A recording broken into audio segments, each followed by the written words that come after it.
কি ব্যাপার। এই সময়টা কিন্তু এখন কাটতেছে, আমরা নিজেরা এদিকে ঝগড়া করি আর ওদিকে ওরা মানুষ মুসলমান থেকে কাফের বানায়। সামনে আগান ভাই, বুঝবেন আমার নবীর মুজিজার এখন দরকার, মুজিজা বয়ান করা দরকার।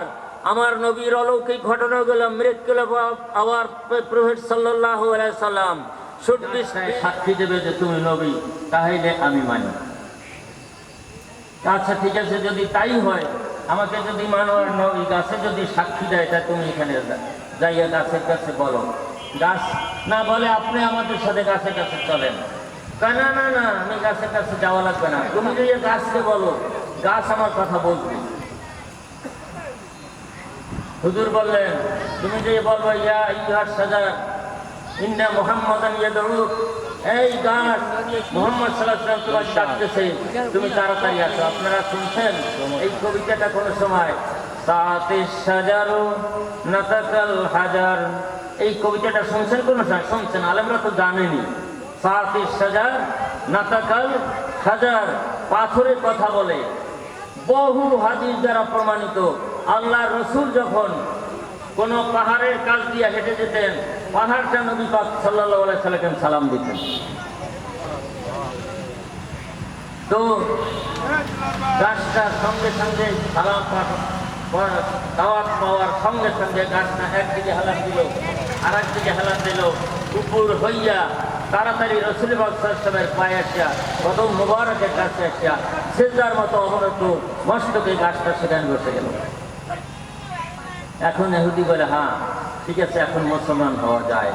তো আল্লাহ নবীর মুজিজাগুলো এখন দরকার। যুদ্ধের ময়দানে আমরা যুদ্ধ বুঝি, যুদ্ধ করি, করা দরকার। যুদ্ধ ছাড়া কোনো দিন আসে নাই, আসবেও না, এটা দরকার। কিন্তু কোন আগায় বলতে পারি না, আমার সময়টা বোধহয় কাছিয়ে যাচ্ছে, খুব একটা সময় নেই, 1 মিনিটও নাই, আমি এখনই শেষ করি। আবু কাতাদা রাদিয়াল্লাহু তাআলা আনহু, তেনাকে সাহাবীরা ধরে নিয়ে গেলেন যুদ্ধের ময়দান থেকে, বললেন আমি একটা ইংলিশ বইতে পড়েছি। হুজুর সাল্লাল্লাহু আলাইহি ওয়াসাল্লাম কাছে নিয়ে বলেন, হুজুর দিস ইজ ইওর ফেলোয়ান, দিস ইজ ইওর সাহাবী, এই যে আপনার সাহাবী, তিনি তার চোখ এই মাউথ ফ্রম হিজ সকেট, ওই চোখ তার পুতুলের জায়গা থেকে সরে নিচে পড়েছে, এবং হ্যান্ড ওভার দ্য চেক, এবং এই গালের উপরে ঝুলিয়ে পড়ছে। গালের উপরে চোখ ঝুলে পড়ছে, নিয়ে আসো, কাম তুমি আমার কাছে আসো। হুজুর সাল্লাল্লাহু আলাইহি ওয়াসাল্লাম ব্লেসড হ্যান্ড, তার সেই কারামতি, তার সেই মর্যাদার হাত দিয়া ওই সাহাবী গালের উপরে একটা মশা দিলেন, চোখের উপরে মশা দিলেন, and set in the I side, এবং ওই চক্ষুটা ওই আইয়ের মধ্যে, মানে ইন দ্য সকেটের মধ্যে ঢুকাই দিলেন। তবে মজার কথাটা হইল, এই চোখ তীরের আঘাতে বাইরেই আসছে, সেই চোখ হাত দিয়ে ধরিয়া তারপর শেষে চোখের সকেটের মধ্যে দিয়ে দিয়েছে পর তখন উনি বলেন যে আমার আইসাইটটা এত তেজস্ক্রিয় হয়েছে, আমার চক্ষুর মানে আলোকটা এত তেজস্ক্রিয় হয়েছে যে এইটা বস কিনার দেন আদার আই, আমার অন্য চোখটার চেয়ে যেই চোখটা আমার ছুটতে গেছিল, বাইরে গেছিল, সেই চোখটা আমি দেখে গেছি। এখন এটা হুজুরের মুজিজা। সাহাবীদের এরকম আছে, সাহাবীরা জঙ্গলের মধ্যে গিয়ে বলছেন, এই জঙ্গলের উট, এই জঙ্গলের বাঘ ভাল্লুক, এই জঙ্গলের পিঁপড়া, তোমরা সরে যাও, আল্লাহর ফৌজরা এখানে জায়গা নেবে, যেহেতু তোমাদেরকে দেখে তারা কষ্ট পায়। সঙ্গে সঙ্গে সমস্ত পিঁপড়া লাইন দিয়ে সব চলে গেছে। এই শক্তিটা স্পিরিচুয়াল স্ট্রেংথ, আধ্যাত্মিক শক্তির সমন্বয় করে যখন জিহাদের ময়দানটা তৈরি না হবে, ততদিন পর্যন্ত আমরা কিছুই করতে পারবো না। এটার জন্য যে শক্তিটি দরকার, আল্লাহ আমাদেরকে সেই শক্তি দান করুক। এই বিভিন্ন জায়গায় মাহফিল হয়, বিভিন্ন জায়গায় এইভাবে দিনের কাজ হয়, এটা দরকার। আজকে হারিম মোল্লা ফাউন্ডেশন এই আয়োজনটা করেছেন, এবং চেয়ারম্যান সাহেব অত্যন্ত ধর্মভীরু লোক, এবং অত্যন্ত ধর্মের উপরে তার ভূমিকা অনেক বড়। আমরা এই জন্য তাকে আমাদের এলাকার সকলের পক্ষ থেকে আন্তরিক মোবারকবাদ ও ধন্যবাদ জানাই। আমরা বিদেশি মানুষদের ওয়াজ শোনার জন্য অধীর আগ্রহে চেয়ে আছি। আমি অতি স্বল্প সময় আপনাদের মাঝে শুধুমাত্র আমলে সলে কেন করব, ইমানের উপরে একটা কথা বললাম এবং রাসূলের মুজিজার উপরে একটা কথা বললাম। আল্লাহ আমাদেরকে নেক আমল করার তৌফিক এনায়েত করুক। আজকে এই সারা পৃথিবীর মানুষ বাছাই করা মানুষগুলো মক্কা মুআজ্জামায় গেছে, সেখানে যত দোয়া হয়েছে সমস্ত দোয়ার আহাল আমাদেরকে আল্লাহ তাবারক তাআলা করে দিন। বিভিন্ন বিশ্বের মধ্যে যত জায়গায় আমরা মানে অত্যাচারিত হচ্ছি, মাজলুম হচ্ছি, ইরাকে, আফগানিস্তানে, উজবেকিস্তানে, বিভিন্ন জায়গায় আমরা যে ফিলিস্তিনে আমরা যে নির্যাতিত হচ্ছি, আল্লাহ আমাদের সেই শক্তি ফিরাই দেও, আল্লাহ আমাদের সেই আমল ফিরাই দেও, যেই আমলের দ্বারা মানুষের মধ্যে দিন তৈরি হয়, আমল তৈরি হয়। আল্লাহ আমাদের সবাইকে আমল করার তৌফিক দান করুন, আমিন। আপনাদের সকলকে অসংখ্য ধন্যবাদ। আপনাদের সময়টুকু আমি বিরক্তি ভাজন করেছি, আল্লাহ যেন ভুল ত্রুটি হলে আল্লাহ আমাকে মাফ করে দেন। আপনাদের আলহামদুলিল্লাহ الحمد لله نحمده ونستعينه ونستغفره ونعوذ بالله من شرور أنفسنا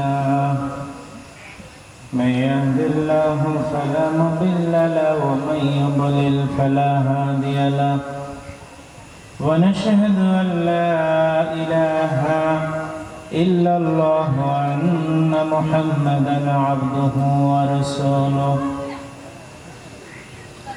الذي أرسله بالحق بشيرا ونذيرا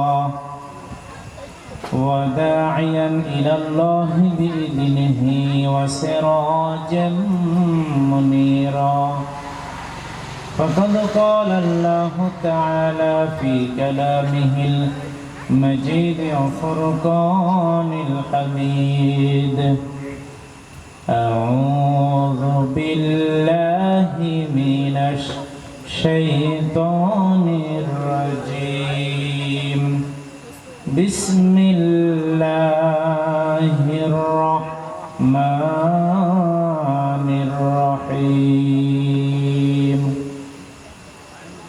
قل إن كان آباؤكم وأبناؤكم وإخوانكم وأزواجكم وعشيرتكم وأموال اقترفتموها وتجارة تخشون كسادها ومساكن ترضونها أحب إليكم من الله ورسوله وجهاد في سبيله فتربصوا حتى يأتي الله بأمره والله لا يهدي القوم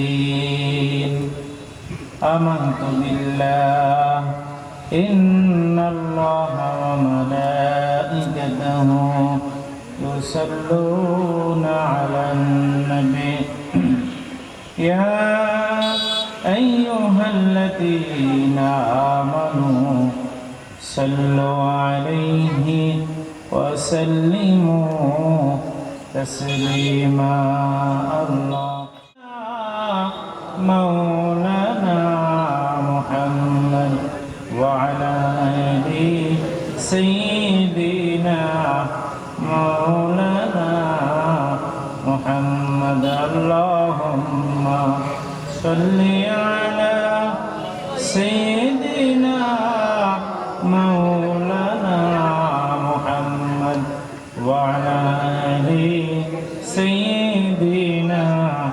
مولانا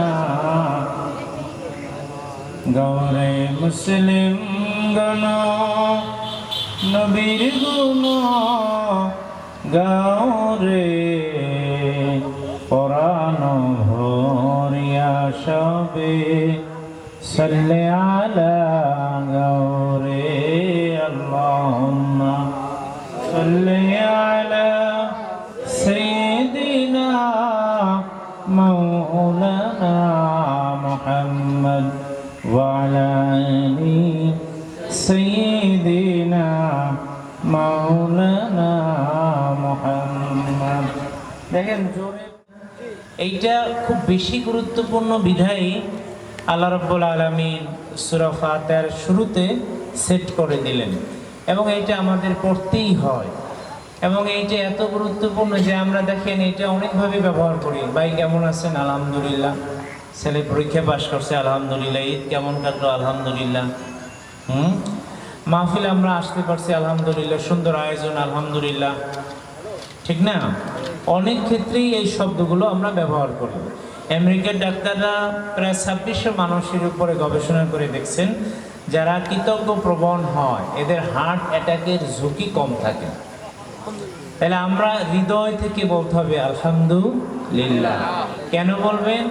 আপনি নিজেকে মনে করতেছেন আমার মতো অসুবিধাই বুঝি নাই, এবং আপনার অসুবিধা আরেকজনের কাছে বলতে গেলেন যে ভাই আমার অসুবিধাগুলি শুনেন, সে বলবে ভাই আমারটা শোনেন না, তারপর আপনারটা অটো থামে যাইবে। তাই হলো আপনি যে দুঃখ নিয়ে গেলেন যে একজন লোক ক্যান্সারের রোগী, সে আফসোস শুনতে গেছে জ্বরের রোগীর, সে জ্বরের রোগী, সে বাঁচবে না কান্নাকাটি করতেছে আর বয়ানটা শুনাইতেছে ক্যান্সারের রোগীর কাছে। তা আপনি না নাই? অনেক লোক আছে। তাফসীর ইবনে কাসিরে হামদনের ব্যাখ্যায় একটা হাদিস উল্লেখ রয়েছে, আমি সংক্ষেপে বলছি। আল্লাহর কোন এক বান্দা একদিন গাছের সাথে হেলান দিয়ে মনের আবেগে বলতেছে, আল্লাহ আপনি বিশাল আসমানের মালিক। বিশাল আসমান অনেক বড় না? কত বড় আমাদের ব্রেনে, মানুষের দেমাগে এটা আসবে না। দৃশ্যমান কোনো খুঁটি ছাড়াই, বেগয়রে আমাদিন তারাও না, দৃশ্যমান কোনো খুঁটি ছাড়াই আল্লাহ তাআলা এটা ঝুলিয়ে রেখেছেন। বিস্তীর্ণ এই জমিনের মালিক আপনি, আপনার প্রশংসা আমি কিভাবে করব? তবে আল্লাহ আমি এতটুকুন বলি, আপনি যেমন আপনার প্রশংসাও তেমন। সঙ্গে থাকা ফেরেশতারা অবাক হয়ে গেল, কি ব্যাপার? এই ধরনের বাক্য তো আমরা ইতিপূর্বে শুনি নাই, তো কত নেকি দেয়া যায়? ফেরেশতারা বলল আমাদের চিন্তা করার প্রয়োজন নেই, চলো আল্লাহর কাছে গিয়ে জিজ্ঞেস করি। আল্লাহ আপনার এক বান্দা এমন একটা বাক্য পড়েছে, আমরা এর কত নেকি দেব বুঝতে পারছি না। আল্লাহ পাক বললেন যে আমার বান্দা কি বাক্য বলেছে? তো আল্লাহ তো জানেন না, তারপরও তাদের মুখ থেকে শুনতে চান। তো তারা বলল আল্লাহ আপনার বান্দা পড়েছে ইয়া রব্বি লাকাল হামদু কামা ইয়ামবাগি লিজালালি ওয়াজহিকা ওয়া আযীমি সুলতানিকা। ভাব অর্থ দ্বারায়, মানে ভাব অর্থটা দ্বারা এই যে আল্লাহ আপনি যেমন আপনার প্রশংসাও তেমন। আল্লাহ রাব্বুল আলামিন বললেন ফেরেশতারা শোনো, তোমাদের কোনো নেকি দেওয়ার প্রয়োজন নেই, বরং এই বাক্যটা আমার বান্দার আমল নামায় লিখে রাখো। ওর মরণের পরে যখন আমার সামনে হাজির হবে, আমি আল্লাহ রাব্বুল আলামিন নিজ হাতে ওরে পুরস্কার দেব। আমি নিজ হাতে পুরস্কার দেব। এখন মানুষ শুকরিয়া আদায় করে বটে, কিন্তু এটা কি নেকি, লৌকিকতা নাকি আন্তরিক, এটা বুঝতে যায় না। দাদা ভাই কেমন আছেন? আছি আলহামদুলিল্লাহ ভালো। তো কয়দিন যাবত যা দিয়ে ভাত খায়, ইয়া দিয়ে মাংস খাইতে পারে, আলহামদুলিল্লাহ আলহামদুলিল্লাহ। এ কি আসলে আন্তরিকভাবে আল্লাহর শুকরিয়া আদায় করছে?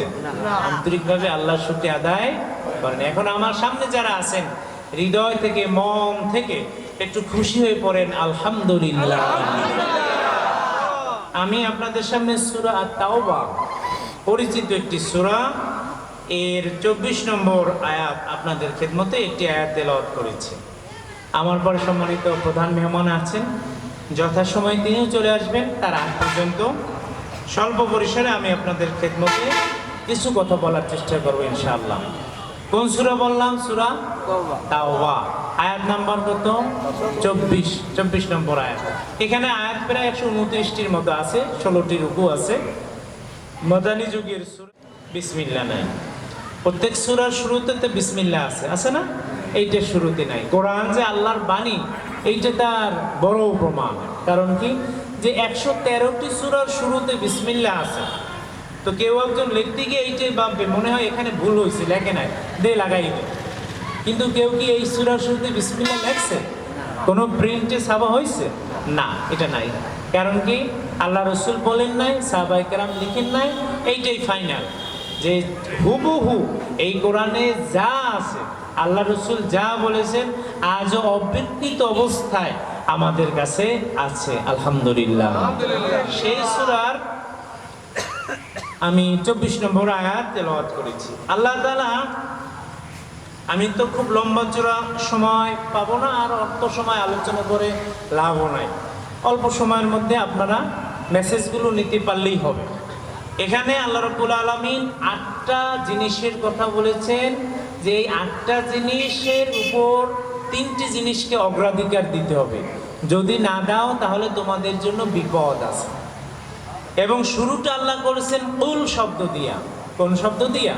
কুল শব্দ দিয়া। আল্লামা ইবনুল কাইয়্যিম রাহমাতুল্লাহি আলাইহি বলেন, কোরআনের যে আয়াত, যে সূরাগুলি কুল দিয়ে শুরু হয়েছে, এগুলো কোরআনের ভয়ঙ্কর আয়াত। ভয়ঙ্কর আয়াত মানে কি? এই আয়াত থেকে দূরে পালিয়ে যাবেন না, এইটি নিয়ে বেশি গবেষণা হওয়া উচিত এবং এই আয়াতের ব্যাপারে আমাদেরকে সতর্ক হওয়া উচিত। তো এইরকম একটি আয়াত যেটা শুরু হয়েছে কুল শব্দ দিয়া। আল্লাহ পাক বলতেছেন, ইন কানা আবাউকুম, যদি তোমাদের পিতাগণ, ওয়া আবনাউকুম, সন্তানগণ, ওয়া ইখওয়ানুকুম, তোমাদের ভাইগণ, ওয়া আজওয়াজুকুম, তোমাদের স্ত্রীগণ, ওয়া আশিরাতুকুম, এবং তোমাদের আত্মীয় স্বজন। তাইলে এখানে এই হলো 5টা। কয়টা? এই হলো 5টা। কি? 1 নম্বর পিতা, সন্তান, ভাই, স্ত্রী, আত্মীয় স্বজন। এই 5টার মধ্যে রুহু আছে। কি আছে? রুহু আছে। আমাদের জীবন আছে না, আত্মীয় স্বজনের জীবন আছে না, রুহু আছে। এরপর সামনে 3টে জিনিস আছে, ওর মধ্যে কোনো রুহু নাই, কিন্তু আমাদের রুহু গিয়ে ওইটার মধ্যে ঢুকছে। আমাদের রুহু গিয়া ওইটার মধ্যে ঢুকছে। সেটা কি? পরের 3টে কি? পরের 3টে হলো এমন সম্পদ, ইফতারাফতুমুহা, যা তোমরা অর্জন করেছো, উপার্জিত সম্পদ। এ হলো 6। ওয়া তিজারাতুন তাখশাউনা কাসাদাহা, এবং সেই ব্যবসা যার মন্দার ভয় তোমরা করো। এলো 7। ওয়া মাসাকিনু তারদাউনাহা, এবং ওই বাসস্থান যা তোমাদের কাছে খুবই প্রিয়। এই হলো 8। ওদিকে 5 আর এই কত? 3। 5 আর 3 8। একটু খেয়াল করেন, আল্লাহ পাক বলেন আমাদের কাছে প্রিয়। ওয়া রাসূলি, রাসূলের চাইতেও প্রিয়। ওয়া জিহাদিন ফি সাবিলি, আল্লাহর পথে লড়াই সংগ্রামের চেয়েও বেশি। ফাতারাব্বাসু, যদি অবস্থা এমন হয় তাহলে ওয়েট অ্যান্ড সি, হাত্তা ইয়াতি আল্লাহু বিআমরি, আল্লাহর নির্দেশ আসা পর্যন্ত অপেক্ষা করো। ওয়াল্লাহু লা ইয়াহদিল কওমাল ফাসিকিন, আল্লাহ তাআলা কোন ফাসিক সম্প্রদায়কে হেদায়েত দান করেন না। এ হলো স্বাভাবিক তর্জমা। এবার আমরা এর মধ্যে ব্যাখ্যার দিকে একটু চলে যাই। দেখেন, এখানে যে 8টা জিনিস আছে, স্ব স্থানে খুবই গুরুত্বপূর্ণ। এর একটাও কিন্তু হারাম না। একটাও কি না? হারাম না। এখানে কি বলা হয়েছে? এখানে বলা হয়েছে ওই 8টা জিনিসের উপরে অগ্রাধিকার দিতে হবে 3টে জিনিসে। কয়টা জিনিসকে? 3টে জিনিসকে অগ্রাধিকার দিতে হবে। ওই 8টা জিনিস এতই গুরুত্বপূর্ণ, এতই গুরুত্বপূর্ণ, স্ব স্থানে খুবই জরুরি। কিন্তু এগুলো আমার আল্লাহর চেয়ে বেশি না। আপনার বাপ মা কি আল্লাহর চাইতে বেশি নাকি? আপনার সম্পদ, টাকা পয়সা, ব্যবসা বাণিজ্য, এগুলো কি রসুলের চাইতে বেশি নাকি? বলেন বলেন, কথা বলেন। এগুলো তো বেশি না। তো এখানে কোনটার চেয়ে কোনটাকে অগ্রাধিকার? আমরা কয় জায়গায় ধরা আছি? 8টা জায়গায় ধরা। আপনি খেয়াল করেন, কোরআনের আলোচনা শুনলে বারাকা হবে। এবং আমরা আল্লাহর কাছে দোয়া করি, আল্লাহ এখানে এই প্রথম কোরআনের মাহফিল শুরু হলো, প্রথম বার্ষিক, আল্লাহ তাআলা এইটা যেন কখনো বন্ধ না হয়। বলেন আমিন, বলেন আমিন। আল্লাহ কবুল করুন, বলেন আমিন। কোরআনের মাহফিল যেখানে হয়, আলোচনা যেখানে হয়, আল্লাহর রহমত সেখানে নাজিল হয়। চলছে এখন রহমত। তা আমরা এখানে যারা আছি সহ তাম বিশ্বে এই 8টা জায়গায় কোনো না কোনো ভাবে ধরা, স্ব স্থানে খুবই গুরুত্বপূর্ণ। আচ্ছা, আমাদের বাপ দাদা এরা অনেক গুরুত্বপূর্ণ না? অনেক গুরুত্বপূর্ণ কিনা বলেন? কিন্তু এই বাবা যদি দিনের পথে বাধা দেয়, ইসলামের পথে বাধা দেয়, আল্লাহর পথে লড়াই সংগ্রামে বাধা দেয়, তাহলে সেই বাবার কথা কি শোনা যাবে না? সন্তান আমাদের কলিজার টুকরা, এবং সন্তান আদর করলে সব আছে। সন্তানকে দ্বীনি শিক্ষা দিলে অনেক লাভ আছে, অনেক গুরুত্বপূর্ণ। কিন্তু সেই সন্তান যদি বাধা হয়ে দাঁড়ায়, তাহলে আপনি সন্তানের কথা শুনবেন না আল্লাহর কথা শুনবেন? আমাদের ভাইরা অনেক গুরুত্বপূর্ণ, অনেক অনেক গুরুত্বপূর্ণ, কিন্তু সেইটা আল্লাহর চেয়ে বেশি না, রসুলের চেয়ে বেশি না। ভাই এদিকে আসেন, এই পথে আসেন, দিনের পথে আসেন, এই রাস্তায় আসেন। না বুঝি তো ভালো, বুঝি তো মাহফিল, এরকম করতে করতে বাপদাদার আমল থেকে একটা লাইনে এক ধারায় চলে আসছে, আমরা আর এই ধারা পাল্টাইতে পারতেছি না। আছে না নাই? তো আল্লাহ পাক বলতেছে যে না, এমনটা তো চলবে না। স্থানে গুরুত্বপূর্ণ, কিন্তু এগুলো এই তিনটে জিনিসের চেয়ে কখনোই গুরুত্বপূর্ণ না। আল্লাহর পরেই মা বাবা। বাবাগণ এখানে আছেন, মাগণ এই মাহফিলের আওয়াজ শুনতে পাচ্ছেন। প্রিয় ভাইরা আমার, একটু খুব গভীরভাবে লক্ষ্য করেন। আল্লাহ পাক তিনটি জিনিস জোড়ায় জোড়ায় নাজিল করেছেন। তার মধ্যে একটা হলো আল্লাহর গোলামি করো, বাপ মার খেদমত করো। যেখানে আল্লাহ নামাজের কথা বলেছেন, সেখানে আল্লাহ যাকাতের কথা বলেছেন। যেখানে আল্লাহ সৎ কাজের আদেশ দেওয়ার কথা বলেছেন, পাশাপাশি অসৎ কাজের নিষেধ করো, একই কথা বলেছেন। তো আল্লাহ তাআলা তার খেদমতের পরেই বাপ মার কথা বলেছেন। এই বাপ মা যদি কখনো আল্লাহর চেয়ে অগ্রগামী দাও, অগ্রাধিকার দাও, তাহলে এইটা তোমাদের জন্য ভীষণ অন্যায় হয়ে যাবে। কখনো আল্লাহর চেয়ে, রসুলের চেয়ে, দিনের চেয়ে এরা অগ্রগামী হতে পারে না। তাদের তো অনেক গুরুত্বপূর্ণ। বাপ মা যদি অখুশি হয় দিনের ব্যাপারে, আপনার ঈমান নিয়ে মোরা এটা অসম্ভব হয়ে পড়বে। বাপ মা যদি কাফের হয়, দুনিয়ার ক্ষেত্রে তাদের সাথে ভালো আচরণ করতে হবে, কিন্তু খবরদার এই বাপ মা যদি অন্যায়ের কথা বলে, আল্লাহ আল্লাহ রসুলের বিপক্ষে কথা বলে, বাপ মার কথাও শোনা যাবে না। স্পষ্ট বক্তব্য, বাপ মার কথা তখন শোনা যাবে না। কিন্তু এছাড়া তারা যদি কোনো অন্যায় নির্দেশ না দেয়, তাহলে তাদের সম্মান মর্যাদা অনেক অনেক অনেক বেশি।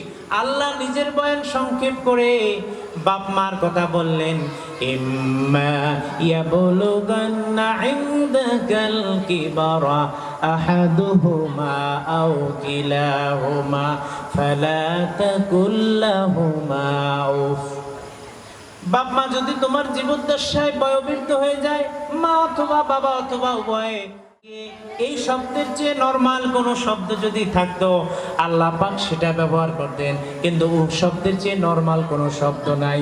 শুধু তাই নয়, শুধু তাই নয়, উহু তো করবাই না, বরং কি করবা, অকুল্লাহুমা কাউলান কারীমা, অত্যন্ত সম্মান দিয়া, মর্যাদা দিয়া তাদের সাথে কথা বলতে হবে। শুধু তাই নয়, রহমতের ডানা বিছিয়ে দিতে হবে। আর প্রাণ ভরে এই বাপ মার জন্য দোয়া করতে হবে, রব্বিরহামহুমা কামা রাব্বায়ানি সগীরা। এই দোয়া করতে হবে। অনেকে মনে করে কি যে এই দোয়া বুঝি বাপ মা মরলে করে। আসলে কি তাই? জীবিত বাপ মার জন্য কি এই দোয়া করা যায় না?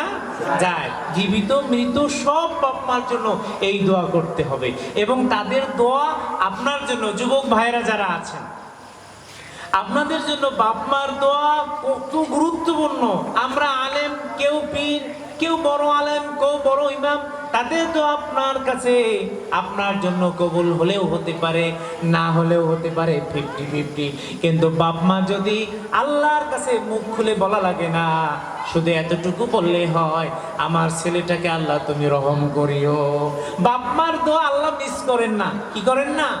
আপনার বন্দুকের গুলি মিস হতে পারে, কিন্তু বাপ মার দোয়া মিস হয় না। পত্রিকায় একটা ঘটনা আসছে, এক ভাই মারাত্মক একটা অ্যাক্সিডেন্ট করলো, বাইক নিয়ে একদম ট্রাকের মধ্যে ঢুকে গেল। এই যে আপনারা দেখে ঈদের এই সময় আসা যাওয়ার পথে কত ভয়ানক অ্যাক্সিডেন্ট, ট্রেনে মানুষ কেটে যায়, লঞ্চে মানুষ ডুবে যায়, গাড়ি অ্যাক্সিডেন্ট করে, কত কিছু হয়। এই যে বাপ মা দোয়া করে, দেখেন ওই লোকটা, পত্রিকায় সংবাদটা এসেছে, তিনি বলতেছেন হুন্ডা নিয়ে, বাইক নিয়ে একদম ট্রাকের মধ্যে চলে গেছে। তো বাঁচারই কথা না, আগুন ধরে গেছে, তারপরে লোকজন তাকে ধরে বের করছে।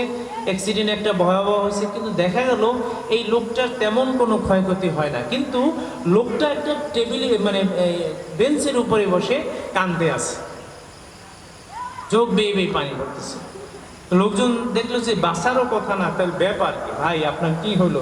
আর আল্লাহ তো আপনার প্রতি দয়া করছে, যে অ্যাক্সিডেন্ট হয়েছে আপনার তো বাঁচার কথাই নেই, একদম তো মধ্যে ঢুকে গেলেন। বললো ভাই আমি জীবনে কোনো ভালো কাজ করছি কি করি নাই এইটা আমার মনে পড়ে না, কিন্তু মাত্রই আমি একটা কাজ করে এসেছি, জানি না হয়তো বা ওই কাজের উসিলায় আল্লাহ আমারে আজকে মাফ করেছেন, দয়া করেছেন। কি হয়েছে ভাই? আমি বেতন পাওয়ার পর মা আমার গ্রামে থাকে, আমি মায়ের কাছে গেলাম, কিছু ফল ফ্রুট কিনে নিয়ে গেলাম, মায়ের কাছে পাশে বসে মায়ের ফল কিছুটা খাওয়াইয়া এরপরে বললাম মা আমি এখন আসি। আমি যখন রওনা দেই তখন শুনতে পাচ্ছি মা বলতেছে আল্লাহ আমার এই সোনামণিটাকে তুমি একটু দেখো। এই যে মা আমার জন্য দোয়া করেছে, আমার এই বিশ্বাস আমার মায়ের দোয়ার কারণে আল্লাহ পাক আজকে আমার এই বিপদ থেকে রহম করেছে। গুরুত্বপূর্ণ কবুল হয়, দোয়া কবুল হয়ে গেছে। স্থানে খুবই গুরুত্বপূর্ণ, কিন্তু মনে রাখবেন এরা কখনোই আল্লাহর চেয়ে, রসুলের চেয়ে আর ইসলামের চেয়ে কখনো বেশি হতে পারে না। সারাদিন সন্তান সন্তান করে করে অস্থির হয়ে যায়, নাতিপুতি কোলে নিয়ে অস্থির হয়ে যায়, নামাজের সময় হয়ে গেছে, নামাজের কোনো খবর নাই। প্রিয় ভাইরা আমার, এই গুরুত্বপূর্ণ একটা জিনিস আপনার উপকার হতে পারে আবার ক্ষতি হতে পারে। আজান হয়ে গেছে, এখন আর নাতির আদর নাই, এখন রবের পক্ষ থেকে আহ্বান আসছে আপনাকে ওদিকে চলে যেতে হবে। আম্মা জানা এসব বর্ণনা করেন নবীজি আমাদের সাথে খোশ গল্প করতেছেন, কথাবার্তা বলতেছেন, এমন সময় মসজিদ থেকে আওয়াজ, আজানের আওয়াজ আসছে। আমরা লক্ষ্য করলাম এবার নবীজির চেহারার দিকে লাল হয়ে গেল, মনে হয় যেন আমরা তার অপরিচিত কেউ না। এতক্ষণ যে মানুষটা এত হাসি খুশি ছিল, মুহূর্তের মধ্যে সে এখন আমাদের চিনতে পারছে না। এর কারণ হলো এই যে আনন্দ উল্লাস ছিল, যে আনন্দঘন পরিবেশ ছিল, এখন মহান রবের পক্ষ থেকে আহ্বান আসছে। এখন আর এখানে বসে কি দিতে হবে? অগ্রাধিকার দিতে হবে, অগ্রাধিকার দিতে হবে। এইটাকে খামসি মেরে ধরে থাকলে কাজ হবে না। ভাইয়ের কথা বলেন, স্ত্রীর কথা বলেন, ইতিহাস আমাদের আছে, সাহাবায়ে কেরামের জীবনী আমাদের সামনে আছে। প্রিয় ভাইরা আমার, হানজালার কথা আপনারা জানেন, আল্লাহ রসুল ছুটি দিয়ে দিয়েছে, নতুন বিবাহ করেছে, আল্লাহ নবী জিহাদের ময়দান থেকে তারে ছুটি দিয়ে দিয়েছে, নতুন বিবাহ করেছে, বাসর রাত, পরের দিন সকালবেলা ফরজ গোসলের জন্য রেডি হয়েছে, রওনা হবে। এমন সময় মদিনার অলিতে গলিতে কে যেন বলতে আছে, ও মদিনার যুবকেরা রে, কে আছো শোনো, ওহুদের প্রান্তরে বিশ্বনবী শহীদ হয়ে গেছে। এই সংবাদটা প্রচার হয়ে গেছে। হানজালার এই কথা শোনার সঙ্গে সঙ্গে পাগলের মতো বেকারার হয়ে গেল, গোসলের কথা ভুলে গেল, কাফুর ফেলে দিয়ে তরবারি নিয়ে রওনা হলেন উহুদের ময়দানের দিকে। লড়াই করেছেন, কাফেরদেরকে হত্যা করেছেন, একটা পর্যায়ে নিজেও শাহাদাত বরণ করেছেন, কিন্তু আল্লাহ রসুলের লিস্টে হানজালার কথা নাই, কারণ নবীজি তাকে তো আগেই ছুটি দিয়ে দিয়েছেন। থমথমে পরিবেশ, 70 জন লোক একটা এলাকা থেকে, একটা মহল্লা থেকে, মদিনায় তখন তো বেশি লোক না, ওই ভিতর থেকে 70 জন লোক শাহাদাত বরণ করেছে। আমাদের এলাকায় কেউ যদি অ্যাক্সিডেন্টে একজন মারা যায়, পুরো এলাকা থক হয়ে যায়। সেখানে 70 জন লোক শাহাদাত বরণ করেছে। নবীজি নিজে রক্তাক্ত হয়েছেন, মাথা ভেঙে এই যে লোহার টুকরো ঢুকে এই মাথা থেকে রক্ত বেয়ে বেয়ে, দাঁড়িয়ে বেয়ে বেয়ে, জামা বেয়ে নবীজির পাদুকা আর তার পা মোবারক আটকে গেছে। ভয়ঙ্কর পরিস্থিতি। সেই সময় এক মহিলা এসে সালাম দিল, ইয়া রাসূলুল্লাহ, আপনি আমাকে চিনবেন না, আমি আপনার প্রিয় সাহাবী হানজালার স্ত্রী। আপনি তাকে ছুটি দিয়েছিলেন, কিন্তু যখন সংবাদ পেল আপনি শাহাদাত বরণ করেছে, আমার স্বামী আর থাকতে পারে নাই, সে ফরজ গোসলের কথা ভুলে গেছে, জিহাদের ময়দানে চলে এসেছে এবং তিনিও শহীদ হয়ে গেছেন। ইয়া রাসূলুল্লাহ, আমি জানি শহীদদেরকে গোসল দেওয়া হয় না, কারণ হলো ওই অবস্থায় আল্লাহর সামনে তারা হাজিরা দিবে, আর ওই চেহারা দেখে আল্লাহ রাব্বুল আলামিন তাদেরকে মাফ করে দিবে। কারো হাত নাই, কারো পা নাই, কারো ব্রেন নাই, কারো বিভিন্ন অঙ্গ প্রত্যঙ্গ রক্তাক্ত, ওই অবস্থায় আল্লাহর সামনে যাবে, তাদেরকে গোসল দেওয়া হয় না। ইয়া রাসূলুল্লাহ, যেহেতু আমার স্বামীর উপরে গোসল ফরজ, আমার একটু আবেদন, আমার স্বামীকে আপনি একটু গোসল দিয়ে দিবেন। ইতিহাস আপনারা জানেন, ভালো করেই জানেন, কিন্তু আমরা অনেকেই হৃদয় অঙ্গম করতে পারি না। কত বড় স্যাক্রিফাইস তিনি আল্লাহ রসুল আর এই দিনের জন্য করলেন। নবীজি খোঁজ করতে পাঠালেন, হানজালা লাশ তালাশ করো, কোথাও পাচ্ছে না হানজালার লাশ। একটা জায়গায় শোরগোল শোনা, সেখানে হানজালার লাশটা পড়ে আছে। কিন্তু অবাক করা কাণ্ড হচ্ছে, হানজালার শরীরটা ভিজা এবং মাথা থেকে টপ টপ করে পানি পড়তেছে। ইন দ্য মিন টাইমে জিবরিল আমিন রাসূলের কাছে আসছে। কেউ তো দেখে না, নবীজি দেখতেছেন। নবীজি বললেন, জিবরিল রে, হানজালার গায়ে কেন পানি, মাথা কেন ভিজা? জিবরিল আমিন বলল, ইয়া রাসূলুল্লাহ, আল্লাহ রাব্বুল আলামিন এই হানজালার শাহাদাতে এত বেশি খুশি হয়েছে, দুনিয়ার কোনো সাধারণ পানি নয়, আর দুনিয়ার কোনো মানুষের দ্বারা নয়, আল্লাহ পাক আসমানে ফেরেশতাদের মাধ্যমে হানজালার গোসল দিয়েছেন। সুবহানাল্লাহ। সব কিছুর উপরে, স্ত্রী, বাপ, মা, ভাই, বোন, কন্যা, সন্তান, ব্যবসা বাণিজ্য, সম্পদ, বাড়ি ঘর, সব এক সাইডে, আর আমার আল্লাহ রসুল এবং ওই দিন সবার উপরে অগ্রাধিকার পাবে। প্রিয় ভাইরা আমার, শুধু হানজালার কথা কেন, সেই যুদ্ধে যে মহিলার কথা, তারও নাম ফাতেমা, সেই কথাও আপনারা জানেন। পাগলের মতো হয়ে গেল, কারণ সে শুনছে আল্লাহ রসুল শহীদ হয়ে গেছে। হাদিস শরীফে এসেছে, এই মহিলারও আপন কয়েকজন, প্রায় 4 জনের মতো, তারাও এই জিহাদের ময়দানে আসছে, কিন্তু তারাও শহীদ হয়ে গেছে। মহিলা যখন উহুদের ময়দানের দিকে দৌড় ছুটতেছিল, প্রতিমধ্যে দেখালো, মহিলা তুমি কই যাও? যাই উহুদের ময়দানে, যাই কোনো লাভ নাই, তোমার যে ভাই এসেছিল শহীদ হয়ে গেছে। কে শহীদ হয়েছে শুনতে চাই না, বলো আমার রসুল কেমন আছে। একের পর এক যায়, ভাই গেল, সন্তান গেল, স্বামী গেল, বাবা গেল, একদম রিলেটেড।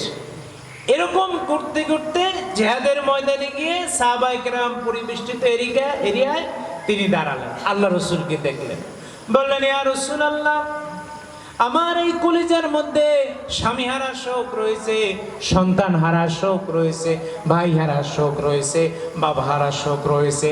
ইয়া রাসূলুল্লাহ, আমি সব শোক, সব দুঃখ কষ্ট ভুলে গেলাম, আপনি জীবিত আছেন ইয়া রাসূলুল্লাহ, এটাই আমার জন্য সান্ত্বনা। সব কিছুর উপরে আল্লাহ রসুল এবং এই দিন, এই ইসলামকে অগ্রাধিকার দিতে হবে। বাধা যেন খবরদার না হয়ে যায়, তাহলে হালাল জিনিস কিন্তু হারামের পর্যায়ে চলে যাবে। এই স্ত্রী যেন দিনের পথে বাধা না হয়ে দাঁড়ায়, সন্তান যেন বাধা না হয়ে দাঁড়ায়, আপনার বাবা মা যেন বাধা না হয়ে দাঁড়ায়। খবরদার, এরা আপনার সম্পর্ক শক্তি বানান, যে এরা আপনার দিনের পথে সাহায্য সহযোগিতা করবে। এরপর যে 3টা জিনিস রয়েছে খুবই গুরুত্বপূর্ণ, তার মধ্যে একটা হলো সম্পদ, যেটা আমরা উপার্জন করি। ভাই, টাকা পয়সা করতে গিয়ে একটা সময় আমরা আখিরাতকে ভুলে যাই। আল্লাহ পাক বলেন, বাল তুসিরুনাল হায়াতাদ দুনিয়া ওয়াল আখিরাতু খায়রুন ওয়া আবকা। দুনিয়ার জীবন তোমাদের উপরে প্রভাব বিস্তার করছে। একটা সময় আমরা মনে করছিলাম যে ওই যে জিনে ধরা রোগী কয় জিনে আসর করছে, এ আসার আরবি শব্দ, মানে প্রভাব বিস্তার করছে। দুনিয়া তোমাদের উপর প্রভাব বিস্তার করছে, কিন্তু আখিরাত উত্তম এবং স্থায়ী। প্রিয় ভাইরা আমার, কয়দিন থাকবেন? আখিরাত, অনন্ত জীবন আমাদের সামনে অপেক্ষা করতেছে। আপনি মনে করলেন যে মরলাম, শেষ হয়ে গেলাম, না। Death is beginning of life. মরণটাই হলো এক চূড়ান্ত জীবনে পা দেওয়া, শুরু হয়ে গেল অনন্ত জীবন। যেই জীবনের শুরু আছে, কিন্তু সেই জীবনের শেষ নাই। সম্পদ অর্জন করা অন্যায় না, কিন্তু সেই সম্পদ অর্জন করতে গিয়ে কার্পণ্য করা যাবে না। সেই সম্পদ অর্জন করতে সম্পদের মোহে পড়ে আল্লাহকে, আল্লাহ রসুলকে, দিনকে ভোলা যাবে না। আমাদের অনেক মানুষ আছে যে তারা সম্পদ উপার্জন করে বটে, কিন্তু এই সম্পদ আল্লাহর পথে ব্যয় করতে চায় না। ইনফাক, আরবি শব্দ ব্যয় করা, নাফকুন বা নাফকাতুন শব্দ থেকে আসছে। এর অর্থ হচ্ছে এমন সুড়ঙ্গ যার দুইটা মুখ আছে, যার কি আছে, দুইটা মুখ আছে, একদিক থেকে ঢোকা যায়, অন্য দিক থেকে বের হওয়া যায়। কেমন? তো মোমেনদের সম্পদ হবে একদিক থেকে আসবে, ওই সম্পদ আর একদিকে ব্যয় হবে। আলহামদুলিল্লাহ, যেই প্রোগ্রামটা আমরা আসলাম, ব্যক্তিগতভাবে কিছু কথাবার্তা আমরা শুনলাম, তাদের অনেকগুলো কার্যক্রম আলহামদুলিল্লাহ তাদের প্ল্যানে রয়েছে, তারা বাস্তবায়ন করার চেষ্টা করতেছে। তার মধ্যে অন্যতম একটা মাহফিল। আমরা দোয়া করি সবার টাকা সব জায়গায় আল্লাহ কবুল করে। জোরে বলেন ঠিক কি না? জোরে বলেন ঠিক কি না? সব টাকা সব জায়গায় আল্লাহ নেন না, আবার সবার দেওয়ারও সুযোগ হয় না। ছোট্ট একটা গল্প, এটা আবার হাদিস না, একটা কিপটা লোকের গল্প। সেটা কি, এক লোকে একটা জামা কিনছে, ছিঁড়ে গেছে, নর্মাল 100 টাকা দিয়ে একটা জামা কিনলো, ছিঁড়ে গেল। এরপর ওই জামাটা ছিঁড়ে গেছে, গেঞ্জির কাম সারলো, গেঞ্জি বানাইছে, গেঞ্জিটাও এক সময় শেষ। এরপরে হাতে রুমাল বানাইছে, রুমালটাও এক সময় শেষ পর্যায়ে রুমালটা পুরাইয়া দাঁতের মাজন বানাইছে। এটা গল্প। এরপর ওই দাঁত দিয়ে, ওই মাজন দিয়ে দাঁত মাছ দিয়েছে।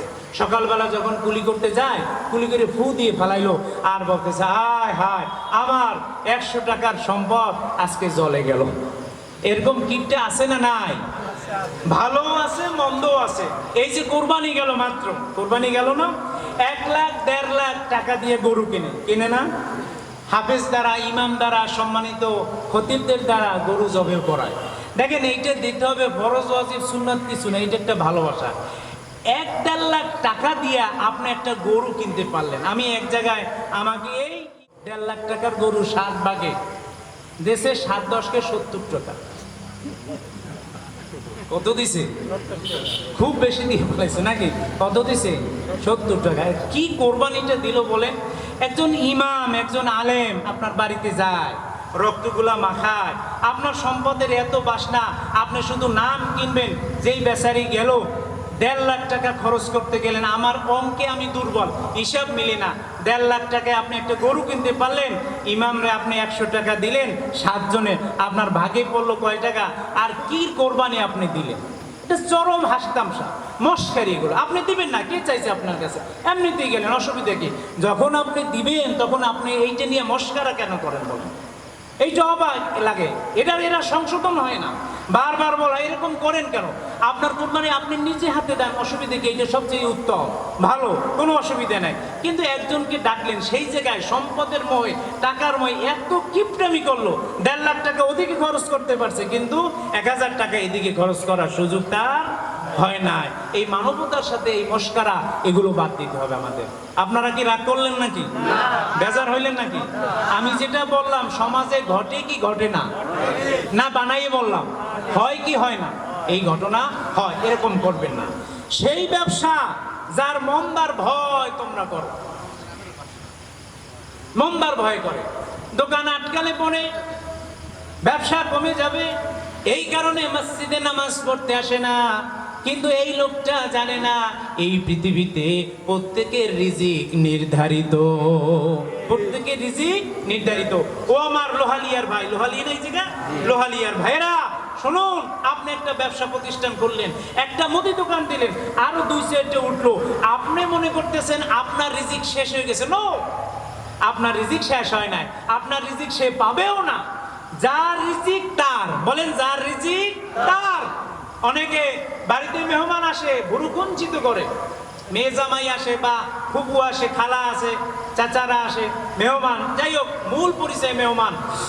তো মেহমানের সম্মান করা উচিত। আমি বারবার মুসল্লিদেরকে বলি, যার রিজিক সে খায়, আপনারটা খায় না। বরঞ্চ মেহমান আসলে বলে আপনার রিজিকে বরকত হয় এবং আল্লাহ তাআলা আপনার গুনাহ মাফ করে। আমাকে একজনে দল, হুজুর বুঝি নাই, আমার বেতন 30,000 টাকা, মেহমান 2 সেপ্টেম্বরে আসলো, আমার 20,000 নাই। তা আপনি তো কইছেন বরকত হইবে, তা আমার তো এখন চোখের টাকা 20,000 নাই, তা আপনি আমার একটু বুঝাই বলেন। হুজুর আমি বুঝতেছি না। তা আমি বললাম যে ভাই, আল্লাহর দেওয়াটা আপনি বুঝবেন না। আল্লাহ অনেক সময় না দিয়ে দেয়, দিয়াও দেয় না। আপনি মনে করতেছেন আপনার টাকা পয়সা অনেক বেশি, আল্লাহ খুব ভালোবাসে, বিষয়টা এই সূত্র না। গ্রামের মধ্যেও ধনী ছিল, গরিব ছিল, নবীদের মধ্যে ধনীও ছিল, গরিবও ছিল। মূল বিষয়টা হলো আপনার দৃষ্টিভঙ্গি, আপনার নিয়ত। তো এখন আমি বললাম এমনও হইতে পারতো যে যেই মেহমান আসলো এরা যদি না আসতো তাহলে অন্য জায়গা থেকে 30,000 কেন 60,000 টাকার একটা বিপদ হইতো।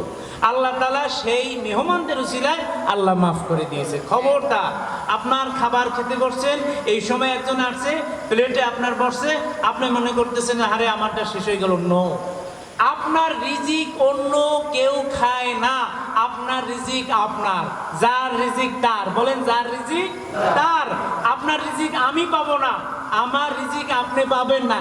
একটা দানা যেটা আপনার জন্য লিখিত নয়, ওটা মুখে দিবেন, বমি করে ফেলে দিবেন, ওটা আপনি হজম করতে পারবেন না, ওটা আপনার তকদিরে নাই। আর যেটা আছে তাড়াহুড়া করবেন না, আসবে আপনার কাছে।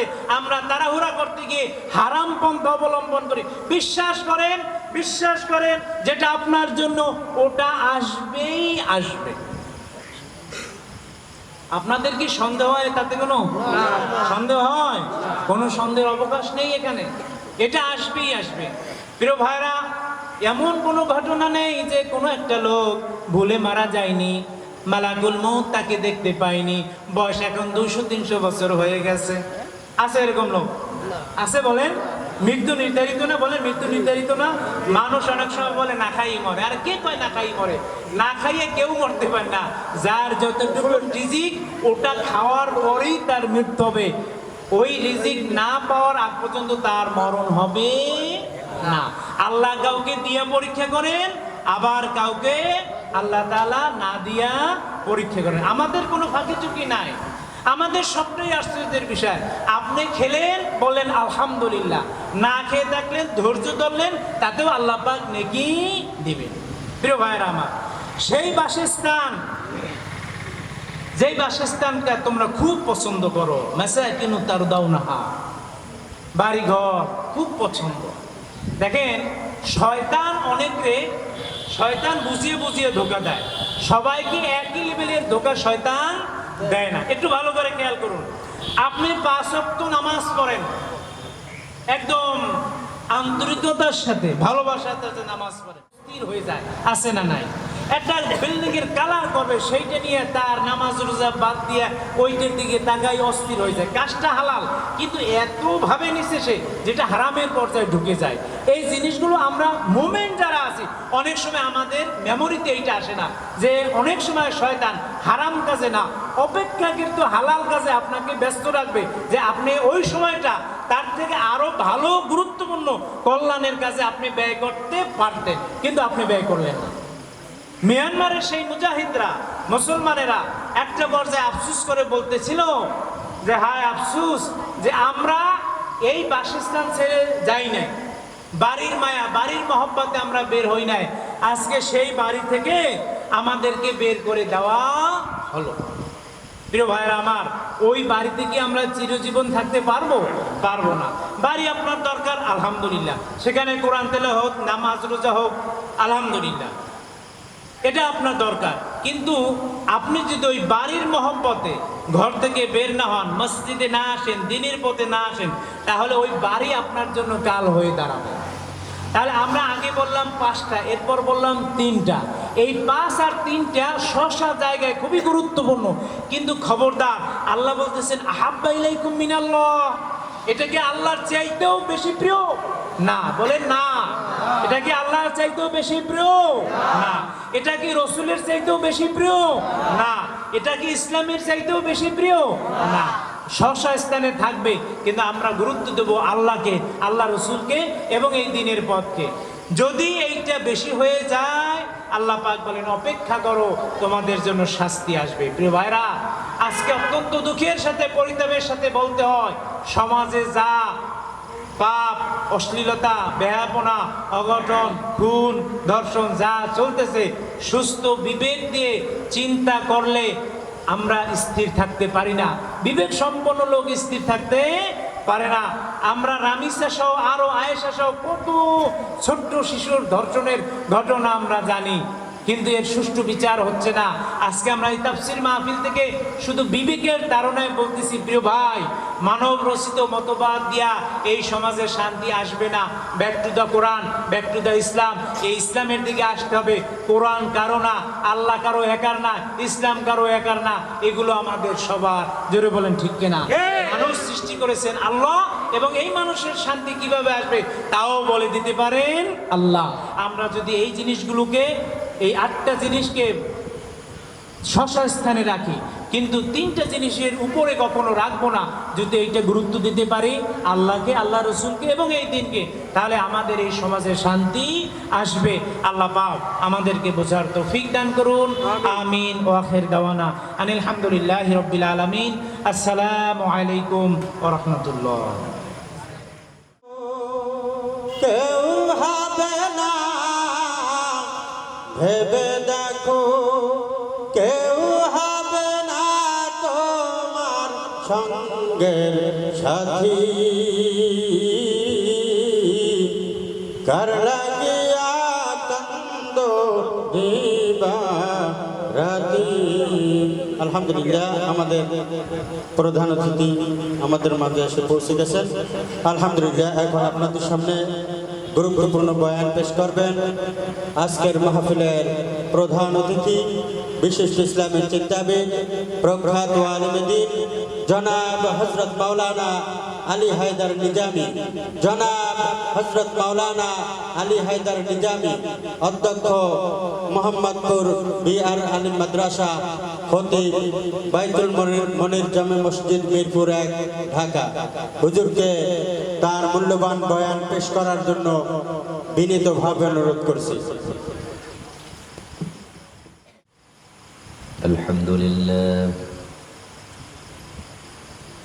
الحمد لله نحمده ونستعينه ونستغفره ونؤمن به ونتوكل عليه ونعوذ بالله من شرور أنفسنا ومن سيئات أعمالنا. من يهد الله فلا مضل له ومن يضلله فلا هادي له. ونشهد أن لا إله إلا الله وحده لا شريك له. ونشهد أن سيدنا وحبيبنا ومولانا محمدا عبده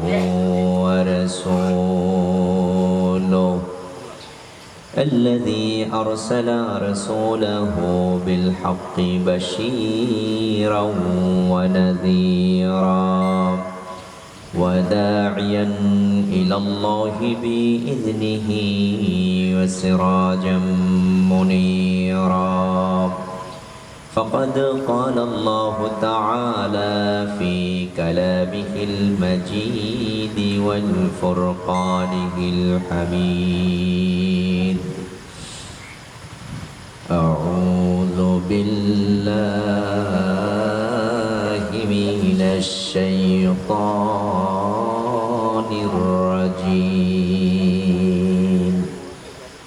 بسم الله الرحمن يحببكم الله ويغفر لكم ذنوبكم والله غفور رحيم. وقال تعالى في شان حبيبه محمد صلى الله عليه وسلم: إن الله وملائكته يصلون على النبي يا أيها الذين آمنوا صلوا عليه وسلموا تسليما. اللهم صل على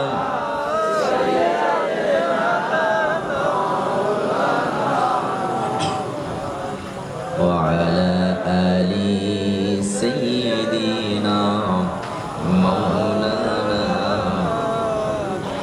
मोहब्बत पढ़ुन अल्लाहुम्मा सल्लि अला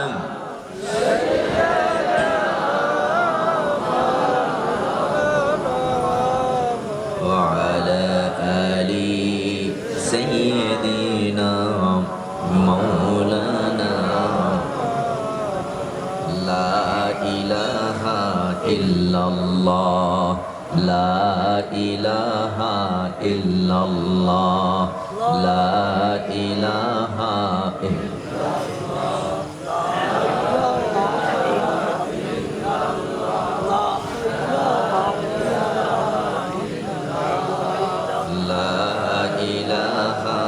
إلا الله لا إله إلا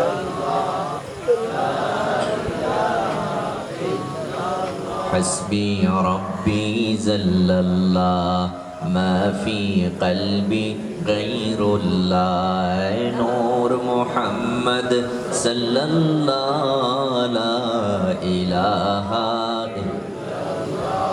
لا إله إلا الله لا إله إلا سبحان الله والحمد لله لا إله إلا الله سبحان الله والحمد لله لا إله إلا الله لا إله إلا الله لا إله إلا الله لا إله إلا الله محمد رسول الله صلى الله عليه وسلم মধ্য লোহালিয়া জামে মসজিদ ও হারুন মোল্লা ফাউন্ডেশনের উদ্যোগে আয়োজিত তাফসিরুল কোরআন প্রথম বার্ষিকী ওয়াজ মাহফিল। আজকের এই মাহফিলের সম্মানিত সভাপতি, বিশেষ অতিথি, জান্নাতের বাগানে সমবেত হয়ে কোরআন ও হাদিসের আলোকে কিছু আলোচনা করার এবং শোনার মতো সুযোগ তৈরি করে দিয়েছেন সে মহান স্রষ্টা রব্বুল ইজ্জত ওয়াল জালালের দরবারে প্রাণ খুলে শুকরিয়া আদায় করে বলি আলহামদুলিল্লাহ। আজকের এই ময়দান জান্নাতের বাগান ঘোষণা দিয়েছেন মুহাম্মদ সাল্লাল্লাহু আলাইহি ওয়াসাল্লাম। নবীজি বলেছেন, ইযা মারারতুম বিরিয়াতিল জান্নাহ ফারতাউ, যখন তোমরা কোনো জান্নাতের বাগানের নিকট থেকে গমন করবে সেখানে কিছু সময় অবস্থান করো। সাহাবায়ে কেরাম বললেন, ইয়া রাসূলুল্লাহ, দুনিয়ার বুকে জান্নাতের বাগান কোনটি? আল্লাহ নবী বললেন, হালাকুজ জিকির, যেখানে জিকির, আজকার, তাসবিহ, তাহলিল, কোরআন এবং হাদিসের বয়ান হয়। পৃথিবীর বুকে ওই জায়গাটি হলো জান্নাতের বাগান। জান্নাতের বাগানে জান্নাতি মানুষেরাই বসার সুযোগ পায়, ঠিক কিনা বলে? আল্লাহ যাদেরকে ভালোবাসেন তাদেরকে দিয়ে নেক কাজ করার সুযোগ তৈরি করে দেন। যাদেরকে আল্লাহ ভালোবাসে না ওই মানুষগুলো নেক কাজ করার সুযোগ পান না। মাইকিং হয়েছে, পোস্টারিং হয়েছে, হাজারো মানুষের কর্ণকুহরে মাহফিলের এলান প্রবেশ করেছে। তাদের মধ্য থেকে আল্লাহ যাদেরকে ভালোবেসেছেন সেই মানুষগুলো আজকের এই জান্নাতের বাগানে বসার সুযোগ পেয়েছেন, ঠিক কিনা বলেন? এখানে যতটুকু সময় থাকব প্রতিটি শ্বাস নিঃশ্বাসে আল্লাহ পাক আমাদেরকে ন্যাক লিখে দিবেন। দীর্ঘ লম্বা চৌড়া আলোচনা করব না, অল্প সময় কথা বলবো। হয়তো 11টার মধ্যেই আমাদের আলোচনা শেষ হয়ে যাবে। তার বাকি আছে মাত্র 40 মিনিট। শেষ মোনাজাতের আগে কে কে যাব হাত তুলে দেখান। আপনি যাবেন? আমরা যাব মোনাজাতের পর। উনি আবেগে হাত তুলেছেন, উনি যাবেন না ইনশাআল্লাহ। তা আমরা এখান থেকে শেষ মোনাজাত করে বিদায় নেব। আপনাদের কাছে আমার বিনয়ের সাথে অনুরোধ, আসলে আমাদের সমস্যা, আমরা হৃদয়ের কান দিয়ে শুনি না, আমরা বাহ্যিক কান দিয়ে শুনতে অভ্যস্ত। যার কারণে এক কান থেকে শুনি, অন্য কান থেকে বের হয়ে যায়। আমি একবার এক রাজমিস্ত্রিকে দেখলাম মসজিদে কাজ করতেছে, তো কাজ করতেছে ওদিকে মোবাইল ফোনে নামাজের বয়ান শুনতেছে। জোহরের আজান হয়ে গেল, মুসল্লিরা জামাতের সাথে নামাজ আদায় করে চলে গেছে, নামাজের ওয়াক্ত শেষ হয়ে গেছে, কিন্তু রাজমিস্ত্রির নামাজের খবর নেই। তো উনি অন্তরের কান দিয়ে শোনেন নাই, উনি বাহ্যিক কান দিয়ে শুনেছেন। আমরা কিন্তু ওয়াজ মাহফিল কম শুনি না। এখানে যারা বসা আছেন অধিকাংশই তো জুমার নামাজ পড়েন, তাই না? তো যারা জুমার নামাজ পড়েন প্রতি সপ্তাহে জুমার মসজিদে ইমাম সাহেবের বয়ান আপনারা শোনেন কিনা বলেন? তো সপ্তাহে যদি একটি বয়ান শোনেন, মাসে আপনি কয়টা বয়ান শুনলেন? এক বছরে আপনি 52টি বয়ান শুনলেন। এভাবে যদি আপনি 30 বছর বয়ান শোনেন, তাহলে আপনার কতটা বয়ান হয়? 1500-এর অধিক বয়ান আপনি শুনেছেন, ঠিক কিনা বলেন? এছাড়াও মাঠে ময়দানে আন্তর্জাতিক খ্যাতি সম্পন্ন বক্তাদের বয়ানও আপনারা শুনেছেন। সমস্যাটা হলো এখানে মসজিদের বয়ান মসজিদ পর্যন্ত সীমাবদ্ধ থাকে, মসজিদের বারান্দার বাহিরে আর কারো সঙ্গে যায় না। মাহফিলের ময়দানের বয়ান মাহফিলের ময়দান পর্যন্ত সীমাবদ্ধ, এই ময়দানের বাহিরে আমাদের সঙ্গে যায় না। যদি যেত, প্রত্যেকটা মাহফিল প্রত্যেকটা বয়ান থেকে যদি একটি একটি ভালো কথা আমরা আমাদের জীবনে বাস্তবায়ন করতাম, আমার ধারণা বিশ্বাস ফেরেশতারা আমাদেরকে ঘাটে পথে সালাম করত। এজন্য যেহেতু দীর্ঘ লম্বা চোর আলোচনা করব না, সংক্ষিপ্ত কথা হবে, বিনয়ের সাথে সকলের কাছে আমার অনুরোধ রইল, আমরা আমাদের অন্তরের কান দিয়ে শুনব। আল্লাহ যেন কবুল করেন, বলেন আমিন। আমরা এমন একটি কিতাব থেকে কথা শুনব, যেই কিতাবটি সরাসরি আল্লাহর পক্ষ থেকে নাজিলকৃত। আপনারা বলেন তো ওই কিতাবটার নাম কি? আমরা এমন একটা কিতাব থেকে কথা শুনব, যেই কিতাবটার দিক তাকালে আল্লাহ পাক নেকি লিখে দেয়। এটার নাম কি? চোখের নজরের মধ্যে সওয়াব আছে না নেই? কোন সন্তান যদি পিতা মাতার দিকে নেক নজরে তাকায়, কবুল হজের সওয়াব দিবেন কে?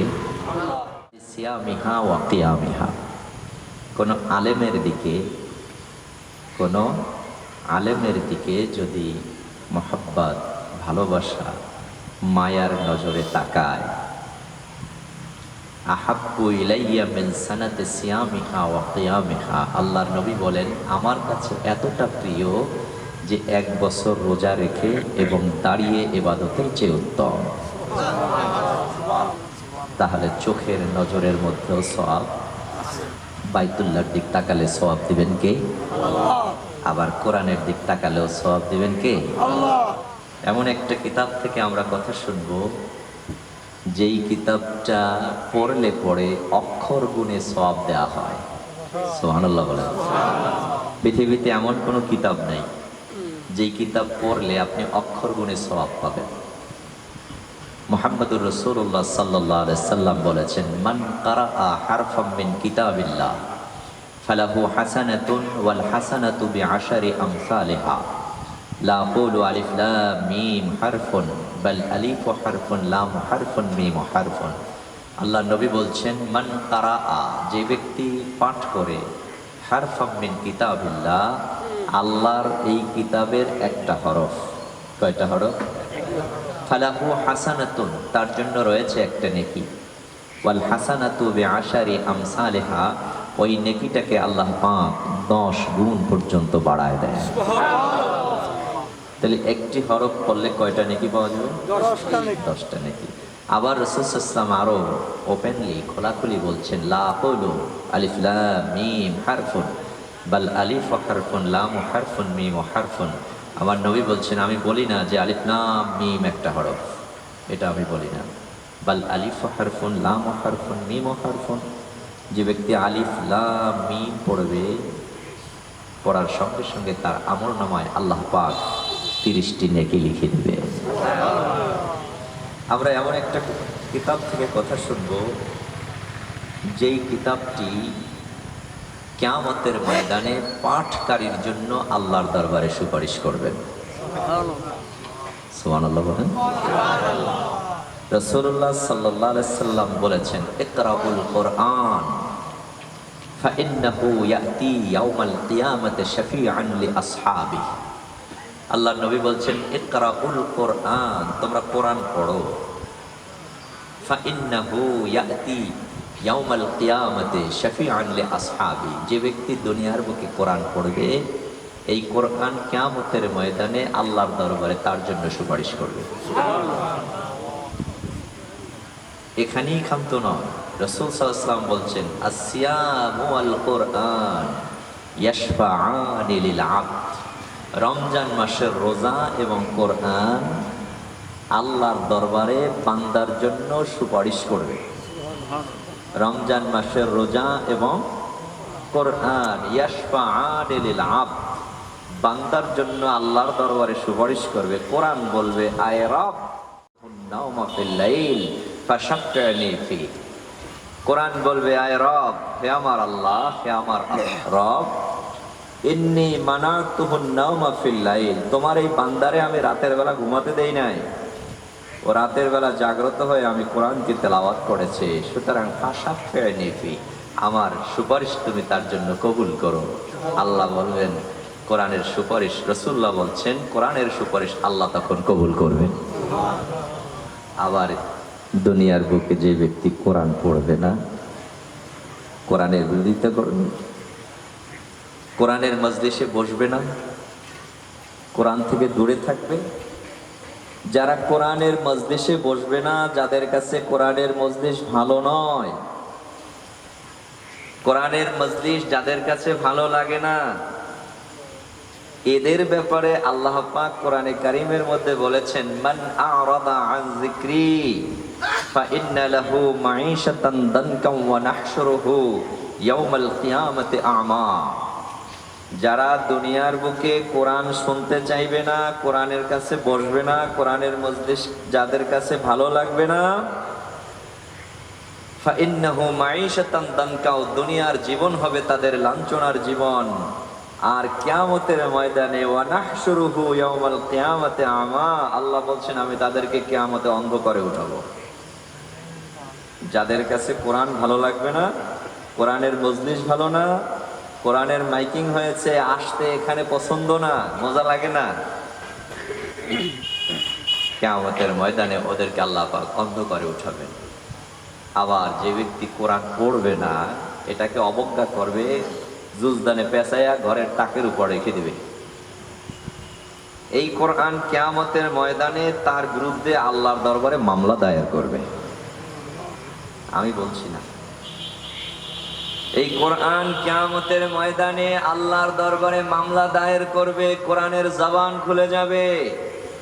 কোরআন কিয়ামতের ময়দানে আল্লাহকে বলবেন, আয় রব, ইন্না আবদাকা হাযা আত্তাখিযুনি মাহজুরা ফাকযি বাইনি ওয়া বাইনাহু। কোরআন বলবে, আয় রব, ও আমার রব, ও আমার আল্লাহ, ইন্না আবদাকা হাযা, নিশ্চয়ই তোমার এই বান্দা। হাযা মানে কি? হাযা মানে এই, কোরআন দেখাই দেখাই বলবে তোমার এই বান্দা, এই বান্দা, এই বান্দা। আত্তাখিযুনি মাহজুরা, দুনিয়ায় আমাকে খেল তামাশা মনে করেছে, পড়ে নাই, জুজদানে পেঁচাইয়া ঘরের তাকের উপর রেখে দিয়েছে, ময়লা আবর্জনা পড়ে আছে।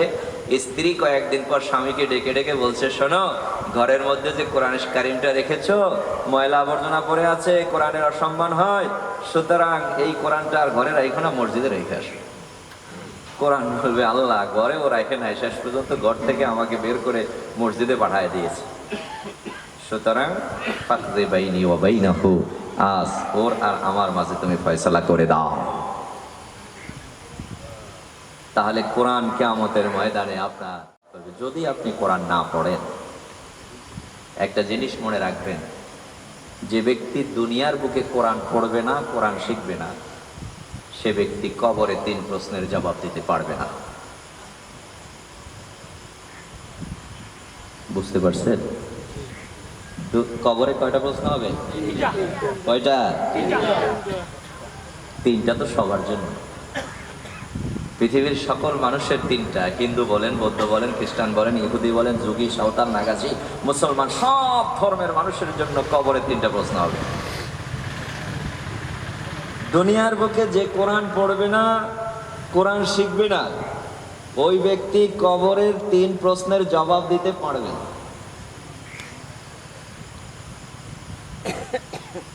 রাসূলুল্লাহ সাল্লাল্লাহু আলাইহি সাল্লাম বলেছেন, মানুষ যখন মৃত্যু মুখে পতিত হয় তখন আসমান থেকে একদল ফেরেশতা পৃথিবীতে আসে। এই মানুষগুলো দুটো দলে বিভক্ত হবে, ফারিকুন ফিল জান্নাতি ওয়া ফারিকুন ফিস সাঈর। একদল যাবে জান্নাতে, আর একদল যাবে কোথায়? জাহান্নামে।